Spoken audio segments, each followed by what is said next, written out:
फिर अलग से नोट्स बनाना शुरू कर देना। जो मैडम पढ़ाएंगे वो भी इसी में कर लेना और जो मैं पढ़ा रहा हूँ वो भी इसी में कर लेना, ठीक है।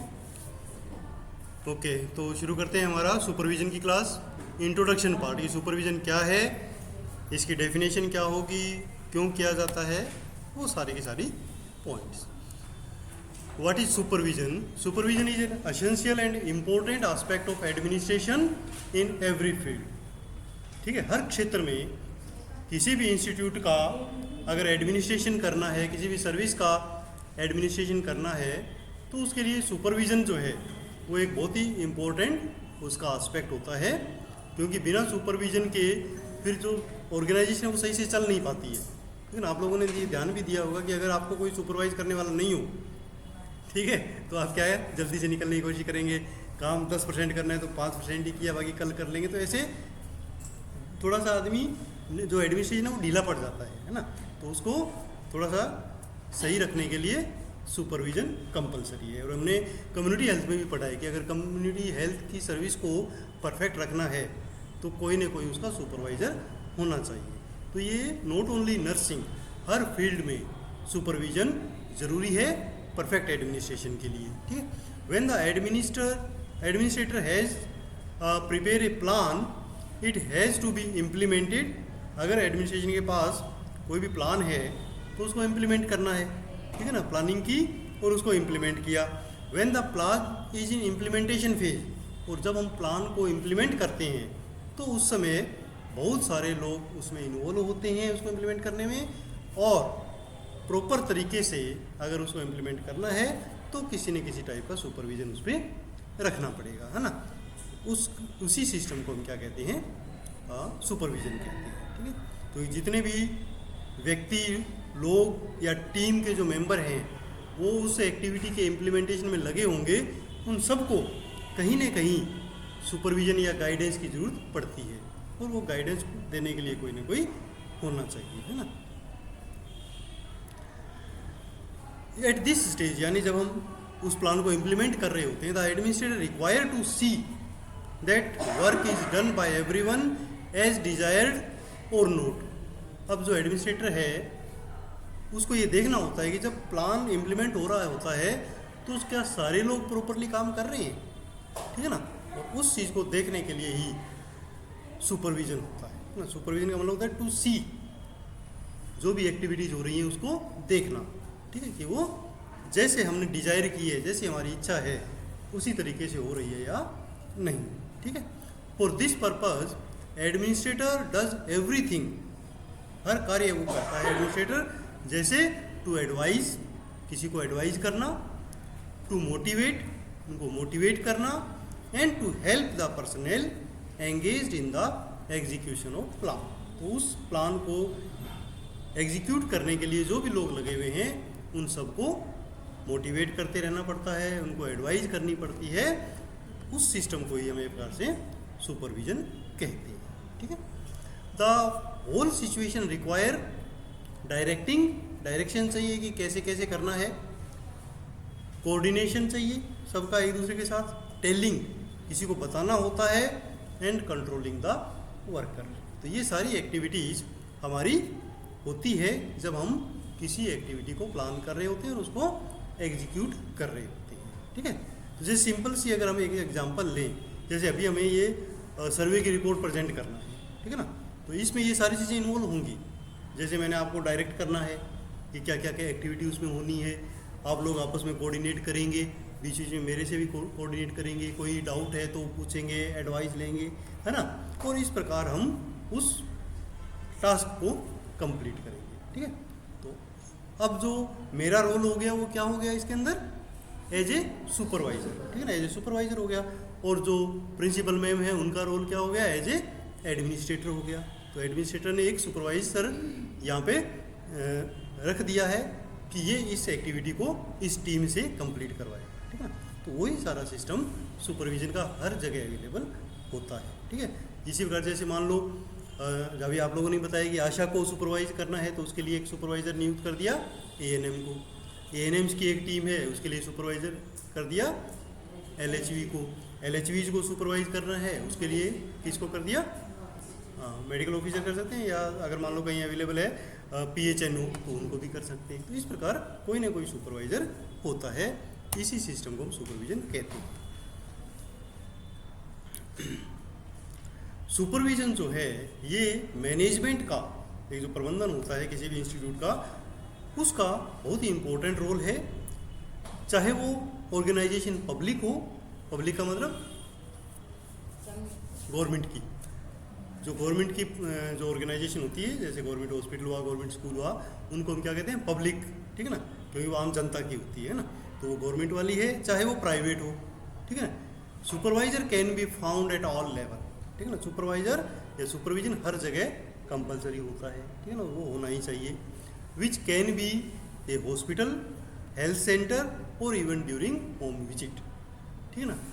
हॉस्पिटल है वहाँ भी हमें सुपरवाइजर चाहिए, छोटा सेंटर है वहाँ भी सुपरवाइजर चाहिए, और यदि हम कम्युनिटी में काम कर रहे हैं, इवन होम विजिट के लिए जा रहे हैं, तो भी हमें सुपरविजन चाहिए। जैसे हमने होम विजिट वाला एक चैप्टर किया था, तो उसमें मैंने बताया था ना आपको कि होम विजिट करना कैसे है, उसको सुपरवाइज भी LHV करती है जब वो ANM होम विजिट के लिए जाती है, चाहे साथ ना जाए, बट वो रिपोर्ट देखेगी तो भी सुपरविजन हो गया, है ना। सुपरविजन कई तरीके से हो सकता है, ठीक है ना।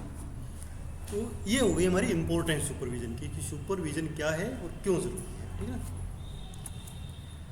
अब आता है कि सुपरविजन को डिफाइन कैसे करेंगे। हमने थोड़ा बहुत समझ तो लिया कि सुपरविजन क्या है, डिफाइन कैसे करेंगे, ठीक है ना। 2-3 बातें हमने इसमें जान ली कि एक तो कोऑर्डिनेट करना होता है, एडवाइज करना होता है, डायरेक्ट करना होता है किसी काम के लिए, और टू ओवरसी, देखना होता है लगातार कि वो सही दिशा में जा रहा है या नहीं।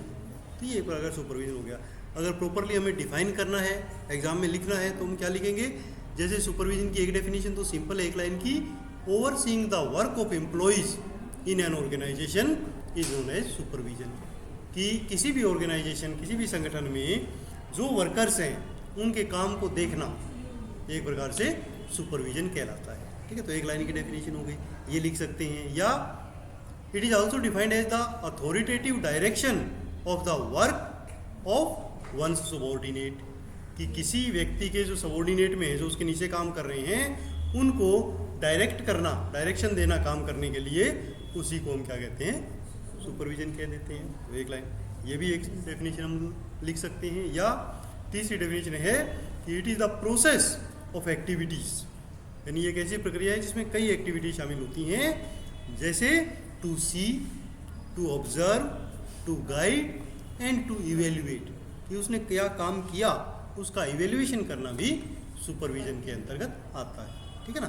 तो ये सारी एक्टिविटी कैसे करनी होती है, वही हम सुपरविजन के अंदर स्टडी करते हैं। तो इन तीनों में से कोई भी जो डेफिनेशन आपको याद आए वो आप उसके अंदर लिख सकते हैं, ठीक है ना। 2 लिख दें तो और भी अच्छा रहेगा, है ना। तो एक लाइन की है तो लिख दी, 2 नंबर की है तो 1 नंबर की है तो 1 ही लिख दो, ठीक है। बड़ी डेफिनेशन होती है 2 नंबर की, तो वो 1 से भी काम चल जाता है। तो ये तो 1 लाइन की है, तो इसमें 2 आप डाल सकते हैं, ओके। उसके बाद आता है ऑब्जेक्टिव ऑफ सुपरविजन, कि ये सुपरविजन के उद्देश्य क्या है, क्या ऑब्जेक्टिव है, क्या गोल है। तो जो अभी तक हमने पढ़ा उसी में से हम हमारे ऑब्जेक्टिव निकाल सकते हैं, ठीक है ना। जैसे पहला ऑब्जेक्टिव है to help the staff to do their job skilfully and effectively to give maximum output with minimum resources. तो पहला पॉइंट ये कहता है सुपरविजन का कि ये एक प्रकार से हम हमारे स्टाफ से काम लेते हैं कि वो स्टाफ अच्छे से अच्छा काम करे, बढ़िया से बढ़िया स्किल नॉलेज का यूज़ करते हुए काम करे, कम से कम खर्चे के अंदर। उसी को हम क्या कहते हैं, सुपरविजन का ये फ़ायदा होता है। अगर अच्छा सुपरविजन है तो हम 3-4 लोगों की टीम बना के भी बहुत अच्छा काम कर सकते हैं। तो पहला हो गया कि कॉस्ट इफेक्टिवनेस आती है इससे, है ना। तो कम से कम रिसोर्स में, कम से कम एक्सपेंडिचर में हम अच्छे से अच्छा काम कर सकते हैं यदि अच्छा सुपरविजन हम कर रहे हैं तो। दूसरा है कि help the staff to develop individual capacity to the fullest extent with the view to channelise the same in favour of the work. इसका क्या मतलब है कि हर इंडिविजुअल व्यक्ति की जो कैपेसिटी है उसको इंक्रीज करना होता है इसके अंदर, ठीक है ना। एक अच्छा अगर सुपरवाइजर है, जैसे मान लो हम यही एग्जांपल ले लेंगे, ये जो हम एक्टिविटी करेंगे तो ये मेरी रिस्पॉन्सिबिलिटी रहेगी कि हर व्यक्ति कुछ न कुछ काम करे, ठीक है ना। कई बार सुपरवाइज़र अगर मान लो ऐसे हो कि प्रॉपर नहीं कर रहा तो 4-5 लोगों को चुन लेगा कि तुम ये काम कर लेना और अपनी एक्टिविटी हो जाएगी। तो इससे क्या, वो जो हमारा ये ऑब्जेक्टिव है पूरा नहीं होगा, क्योंकि हर व्यक्ति को सिखाना है कि वो अपना अच्छे से अच्छा वो काम कर सके। ठीक है, तो जो सुपरवाइज़र है उसकी रिस्पॉन्सिबिलिटी रहेगी कि काम को इस हिसाब से डिस्ट्रीब्यूट करे कि हर व्यक्ति कुछ ना कुछ सीखे। ठीक है, तो जो व्यक्ति इंडिविजुअल स्टाफ है वो अपनी कैपेसिटी को डेवलप कर सके। ठीक है, तो इसमें सुपरवाइज़र को देखना होता है कि कौन सा व्यक्ति क्या करने में एबल है, उसकी कैपेसिटी को देखना है और उसी टाइप का उसको काम देकर वो काम करवाना है। ठीक है, तो ये होते हैं हमारा ऑब्जेक्टिव कि हर इंडिविजुअल व्यक्ति की जो कैपेसिटी है उसको निखारें और उसके हिसाब से उसको यूज में लेते हुए हमारे ऑब्जेक्टिव पूरे हों, अच्छे से अच्छा काम वो करें। नेक्स्ट क्या है, नेक्स्ट ऑब्जेक्टिव है guide and assist in meeting the pre determined work objective और टारगेट, कि जो भी हमारे टारगेट हैं या ऑब्जेक्टिव है हमारा काम करने का, उसको हम प्राप्त करें। ठीक है ना, तो उसके लिए प्रयास करने, इसके लिए क्या करना है, गाइड करना है जो हमारी टीम है उनको। इन नर्सिंग में क्या करते हैं, preventive, promotive, curative and rehabilitative care to the people. इसमें हमारा जो मेन ऑब्जेक्टिव वो क्या है, लोगों की देखभाल, preventive, promotive, curative and rehabilitative, ये देखभाल हम अच्छे से हमारी टीम से करवा सकें तो हमारा ऑब्जेक्टिव पूरा हो जाएगा। ठीक है, तो ये हो जाएगा एक सुपरविजन का फ़ायदा कि कोई ना कोई गाइड करने वाला होता है हर लेवल पे, तो हमारा जो काम है वो अच्छे से कंप्लीट होता है। नेक्स्ट ऑब्जेक्टिव क्या है, help to promote the effectiveness of the subordinate staff. जो भी हमारा सबॉर्डिनेट स्टाफ है जिसका सुपरविजन कर रहे हैं हम, उनकी जो इफेक्टिवनेस है उसको इंक्रीज करने का कार्य करता है। ठीक है ना, अगर सुपरवाइजर अच्छा है तो टीम का हर मेंबर अच्छे से अच्छा अपना काम करेगा, परफॉर्मेंस उसकी अच्छी हो जाएगी। ठीक है, तो प्रमोट करता है जो सबॉर्डिनेट स्टाफ है उनकी इफेक्टिवनेस को, and ensure that subordinate staff और सुपरवाइजी डज व्हाट ही और ही सपोज टू डू। ठीक है, तो ये सुपरवाइजर का ये एक कर्तव्य बनता है कि वो इस हिसाब से उनको मोटिवेट करे, इंश्योर करे कि हर सबॉर्डिनेट वर्कर या सुपरवाइजी, यानी जिसको सुपरवाइज किया जा रहा है उसको हम क्या बोलते हैं, सुपरवाइजी। ठीक है, तो वो जो सुपरवाइजी है वो अपना काम अच्छे से करे, जो उसको काम दिया गया है वो इफेक्टिवली करे। तो ये भी हमारा एक ऑब्जेक्टिव होता है। नेक्स्ट है ऑब्जेक्टिव की help to motivate the subordinate to maintain high moral among all nursing staff, कि जो भी हमारा सुपरवाइजर है उसका ये कर्तव्य है कि ये अगर सुपरवाइजर प्रॉपर कर लेगा तो एक ये ऑब्जेक्टिव कंप्लीट हो जाएगा कि हम मोटिवेट कर पाते हैं हमारे स्टाफ को। ठीक है ना, कई बार हम देखते हैं कि जो हेल्थ टीम है वो थोड़ा मोटिवेटेड कम होती है, कि जैसे मान लो पल्स पोलियो प्रोग्राम ही एक एग्जांपल ले लें। ठीक है ना, तो जी थोड़ा सा ये हो गया कि इतने सालों से चला आ रहा है, थोड़ा सा मोटिवेशन लेवल डाउन हो गया कि कौन 5वें मंजिल पे चढ़े, यहीं बुला के खिला देते हैं, है ना। बट जो सुपरवाइज़र होगा वो उस हिसाब से उनको मोटिवेट करेगा कि नहीं, हमें उसको छोड़ना नहीं है, एक जने को भी अगर छोड़ दिया तो वो जो चेन है वो ब्रेक हो जाएगी। ठीक है, तो इस हिसाब से मोटिवेट करके वो काम कंप्लीट करवा लेना, ताकि वो जो मोरल है वो हाई रहे वर्कर्स का।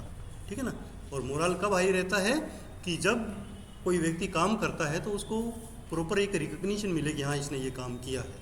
ठीक है ना, तो उससे क्या है जो हमारे सबॉर्डिनेट स्टाफ है उनका मोरल हाई रहेगा। ठीक है, तो ये एक आप लोग भी जब सुपरवाइज करेंगे तो ये एक रिस्पॉन्सिबिलिटी रहेगी कि हर व्यक्ति जो काम बढ़िया कर रहा है उसको रिकग्निशन मिले। ठीक है ना, और जो काम नहीं कर रहा है उसको मोटिवेशन मिले। ठीक है ना, तो नेगेटिव तो कमेंट हमें किसी को ही नहीं करना है, बस उसको मोटिवेट करना है और जिसने अच्छा काम किया उसको रिकॉग्नाइज करना है, सबको बताना है, क्लैपिंग करवा सकते हैं क्लास, है ना। तो इस प्रकार से सुपरवाइज करना है कि सुपरविजन का मतलब ये नहीं होता कि डांट के काम करवा लो। ठीक है ना, या खुद बैठे हैं वर्क कर रहे हैं ना। तो सुपरविजन एक प्रकार का गाइड करना, प्रमोट करना एक्टिविटीज़ को और साथ लेके सबको वो अपने ऑब्जेक्टिव पूरे करना, उसी को ये मेरे प्रकार से सुपरविजन वाइज कहेंगे, है ना। इसी प्रकार है कि एक ऑब्जेक्टिव है कि ये अगर सुपरविजन अच्छा होता है तो हम हमारे टीम मेंबर्स की जो एक्टिविटी वो कर रहे हैं उनकी प्रॉब्लम को भी आइडेंटिफाई करते हैं, कि ऐसा नहीं कि प्रॉब्लम नहीं आएंगी, प्रॉब्लम आएंगी, बट उनको हम हाँ उसमें रुकना नहीं है, और उनको रिकॉग्नाइज करना है और उस प्रॉब्लम को सॉल्व करते हुए आगे बढ़ना है, ठीक है ना। तो ये कब होगा, जब सुपरविजन इफेक्टिव होगा, ठीक है। तो सुपरविजन से हम इस प्रॉब्लम को भी सॉल्व कर सकते हैं, प्रॉब्लम को मिलके आइडेंटिफाई करना और उसका सॉल्यूशन निकालना। और क्या करता है supervision, help to develop team spirit and promote team work और इफेक्टिव फंक्शनिंग, ठीक है ना। सभी जो ग्रुप मेंबर है उनके अंदर एक टीम भावना का विकास करना कि हम सबको ये मिलके करना है, ठीक है। अगर मान लो कोई एक टीम मेंबर कमज़ोर है, दूसरा एक काम को प्रॉपरली कर रहा है, तो उसको उसके साथ लगा दो कि एक तो वो सीखेगा और एक वो काम कर पाएगा। तो एक टीम भावना का विकास पूरे ग्रुप के अंदर करना है कि इस कार्य को हमें सफलतापूर्वक संपन्न करना है, ठीक है ना। तो मिलजुल के सब करते हैं तो वो टीम स्पिरिट उसको बोलते हैं। तो टीम स्पिरिट डेवलप करना और जो इफेक्टिव फंक्शनिंग है उसको इम्प्लीमेंट करना। तो ये हो गए हमारे ऑब्जेक्टिव्स कि सुपरविजन क्यों करना है, इन चीज़ों के लिए सुपरविजन करना है, ठीक है ना। ये चीज़ें हम कर सकते हैं सुपरविजन से। अब आता है प्रिंसिपल क्या है। अब किसी भी चीज़ का प्रिंसिपल या सिद्धांत क्या होता है कि वो तरीका जिससे हम हमारी उस एक्टिविटी को अच्छा बना पाएँ। तो सुपरविजन के प्रिंसिपल क्या होंगे, सुपरविजन के प्रिंसिपल वो पॉइंट्स होंगे जिनका यदि हम ध्यान रखें तो हम अच्छे सुपरवाइजर बन सकते हैं, ठीक है ना। तो जैसे पहला पॉइंट है कि supervision should not overburden any individual और ग्रुप। सुपरविजन का मतलब ये नहीं है कि आप किसी अपने ग्रुप को ओवरबर्डन कर दो कि ये काम भी कर लो, ये भी कर लो, ये भी कर लो, टाइम कम दिया और काम ज़्यादा दिया, इतना नहीं। आपको समझना चाहिए कि कितने टाइम में कितना काम किस लेवल के ग्रुप कर सकता है, उस हिसाब से काम करो। तो ये सुपरवाइजर की रिस्पॉन्सिबिलिटी है कि वो ओवरबर्डन ना करे अपने ग्रुप को, ठीक है।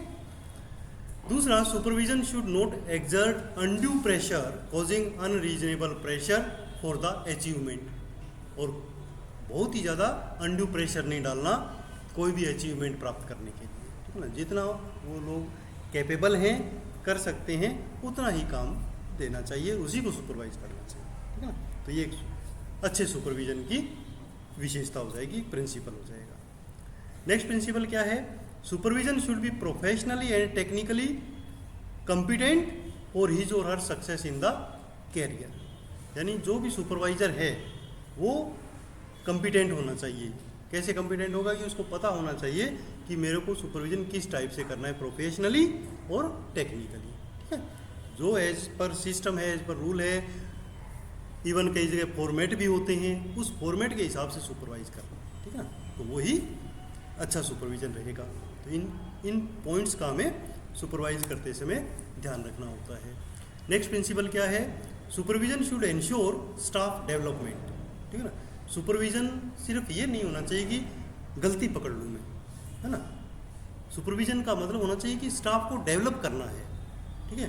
तो जो भी हमारे साथ में हमारी टीम है उसको गलतियाँ ढूंढ के उसको हाईलाइट नहीं करना, आपको ये फाइंड आउट करना है कि वो गलती उससे क्यों हुई और उस हिसाब से उसको मोटिवेट करना कि वो गलती आगे से वो ना करे। तो उसका मतलब ये होगा कि हमने उसको डेवलप किया, इंडिविजुअल या पर्सनैलिटी डेवलपमेंट की उसकी, उस पर ध्यान देना है, ठीक है। फॉल्ट फाइंडिंग नहीं होना चाहिए। कुछ लोग क्या करते हैं, बड़े एंजॉय करते हैं किसी गलती निकाल कर सबको बता के, है ना, वो सुपरविजन नहीं है, ठीक है ना। तो सुपरविजन ये है कि गलती ढूंढ लो ग्रुप में, बट बताओ उसको इंडिविजुअली और उसको ठीक करवा दो, फिर वो आगे नहीं करेगा, ठीक है ना। तो कई बार क्या होता है, कोई ढीठ अगर पाले पड़ जाए तो करना पड़ सकता है, बट अदरवाइज प्रिंसिपल ये कहता है कि आप उसको स्टाफ को डेवलप ही करना है, फॉल्ट फाइंडिंग नहीं करना, ठीक है। और क्या है, supervision need good planning and organisation. अब सुपरविजन आप जब भी करते हैं तो ऐसे ही आंख बंद करके किसी को सुपरवाइज नहीं कर सकते। एक प्लानिंग करनी होती है कि इनिशियली मैं क्या कहूँगा ग्रुप को, फिर मैं क्या क्या चीज़ें ऑब्जर्व करूँगा। कोई फॉर्मेट भी ले सकते हैं, जैसे हमने एक फॉर्मेट ले लिया कि पंक्चुअल कौन कौन है, पंक्चुअलिटी देख ली, ठीक है, यूनिफॉर्म कौन कौन पहन के आ रहा है वो देख लिया। तो इसका एक बढ़िया ऑर्गेनाइजेशन वे में आप सुपरवाइज करते हैं, ठीक है ना। तो गुड प्लानिंग होनी चाहिए और ऑर्गेनाइजेशन होना चाहिए, ऑर्गेनाइज करके चीज़ों को आप सुपरवाइज कर सकते हैं। Supervision is a process of cooperation and coordination, ठीक है ना। तो जैसे ये मैंने पहले भी आपको बताया कि सुपरविजन कोई ऐसे अथॉरिटी नहीं है या कोई डंडा नहीं है, ये प्रकार का कोऑपरेशन है और coordination.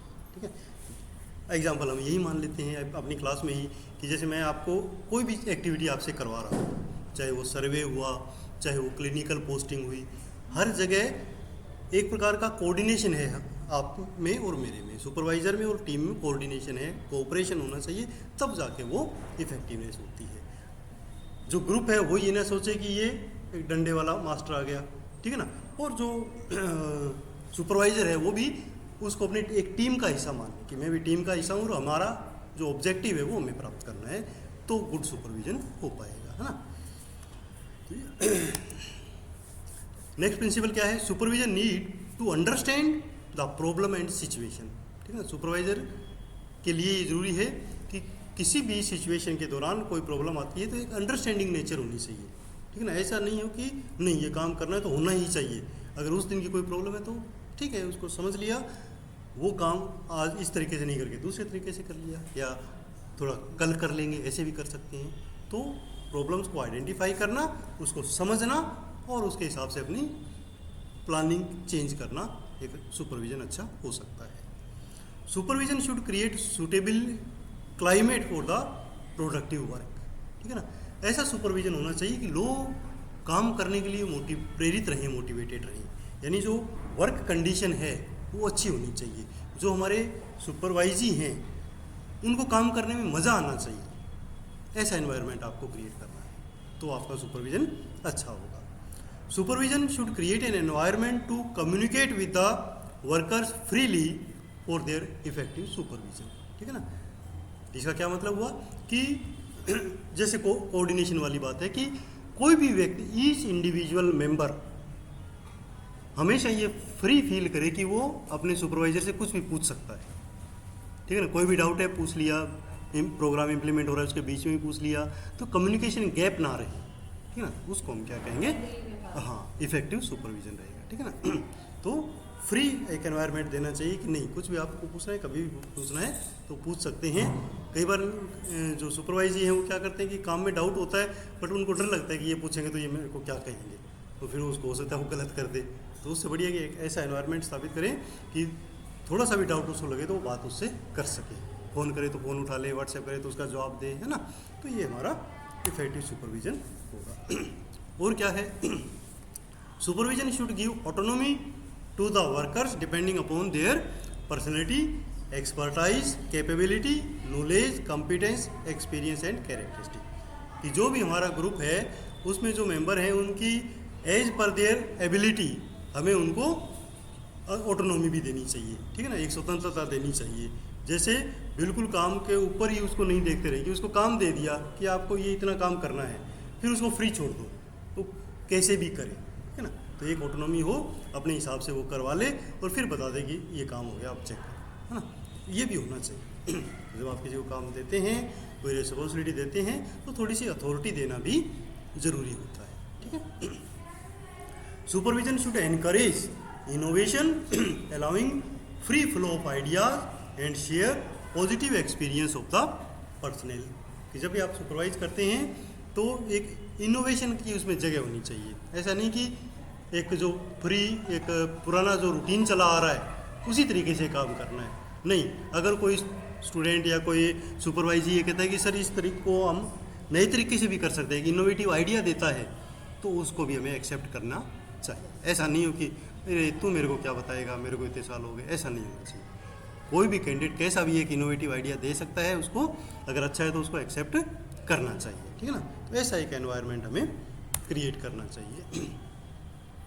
Supervision should be teaching learning process in which it should help workers to improve, develop and reinforce knowledge and skill according to their individual learning needs. Supervision जो है वो इस प्रकार का होना चाहिए कि एक टीचिंग लर्निंग एक्टिविटी हो, कि एक टीचर है, पढ़ा रहा है, नई स्किल डेवलप कर रहा है, वैसा एक एनवायरनमेंट होना चाहिए, ताकि जिनको सुपरवाइज किया जा रहा है वो रूटीनली कुछ ना कुछ नया सीखे और आगे उसको इफेक्टिवली कर पाए।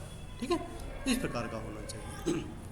और सुपरविजन कैसा होना चाहिए? The supervision should provide necessary counselling, guidance and training. Supervision में ये चीज़ें इन्वॉल्व होती हैं। सुपरवाइजन ऐसा नहीं है कि बस देख लिया, सही कर रहा है तो अच्छे मार्क्स, गलत कर लिए तो मार्क्स काट लिए, नहीं, ये सुपरविजन नहीं है, ठीक है ना। सुपरविजन है कि देखा थोड़ी गलती दिख रही है तो उसको एजुकेट करना कि नहीं इसको इस तरीके से करो, ट्रेनिंग देना, और उसके बाद में फिर वो अपना काम सही से कर पाएगा, ठीक है। ये सुपरविजन होता है। नेसेसरी काउंसलिंग कर सकते हैं, गाइडेंस कर सकते हैं और ट्रेनिंग दे सकते हैं ताकि काम इफेक्टिव हो। बेटा आपके क्लास टीचर कौन है? हाँ तो उनसे पूछ लो, क्लास टीचर से पूछ लो ना। नहीं अभी तो देखा था मैंने, आई हुई है, अगर नहीं है तो फिर जो संतोष मैडम से पूछ लो ना, ठीक है। तो ये इस प्रकार हम इफेक्टिवली सुपरवाइज कर सकते हैं। ये हो गए हमारे प्रिंसिपल कि किन प्रिंसिपल या किन सिद्धांतों का पालन करते हुए हमारा सुपरविजन इफेक्टिव हो सकता है। तो ये अलग अलग टाइप के क्वेश्चन बन सकते हैं। जैसे पहला हमारा सुपरविजन की डेफिनेशन 2 नंबर की बन सकती है, एक हमारा ऑब्जेक्टिव्स बन सकता है 3 या 4 नंबर का, और प्रिंसिपल्स बन सकते हैं 5 या 6 नंबर के।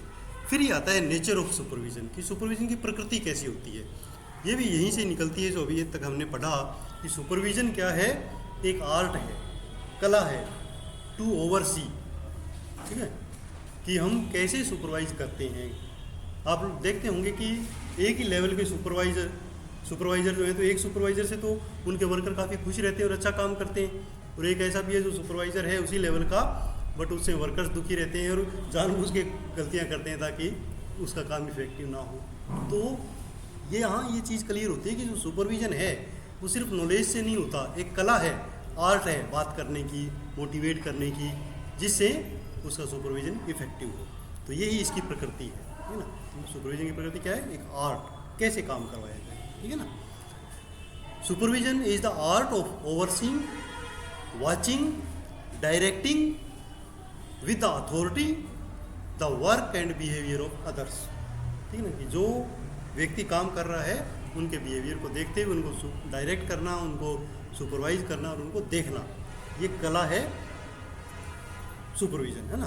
The nature of supervision is educative and creative in which the leader और manager take responsibility for helping his subordinate to develop themselves and become more competent in the work, ठीक है।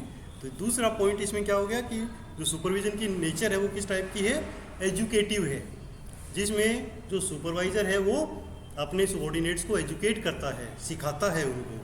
Creative है, creativity develop करता है और staff development भी करता है अपने सबऑर्डिनेट्स का, ताकि वो अपना काम इफेक्टिवली कर सके, ठीक है।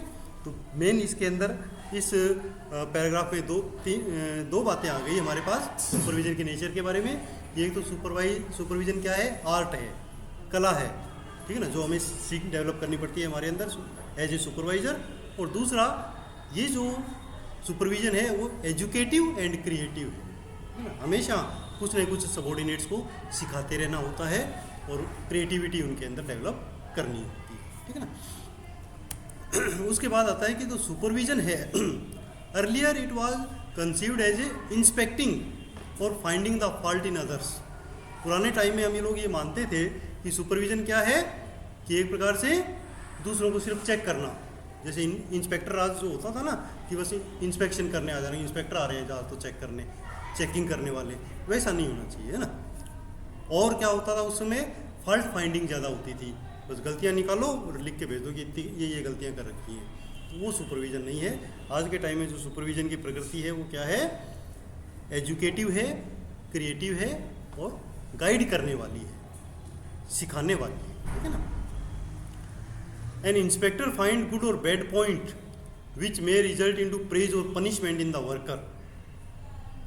जो इंस्पेक्टर होते थे पुराने टाइम में, वो उनका क्या काम होता था, अच्छी और बुरी चीज़ें बस पता लगाना और उसके हिसाब से उनको पनिशमेंट देना और उनकी प्रेज करना, वो इंस्पेक्शन होता था।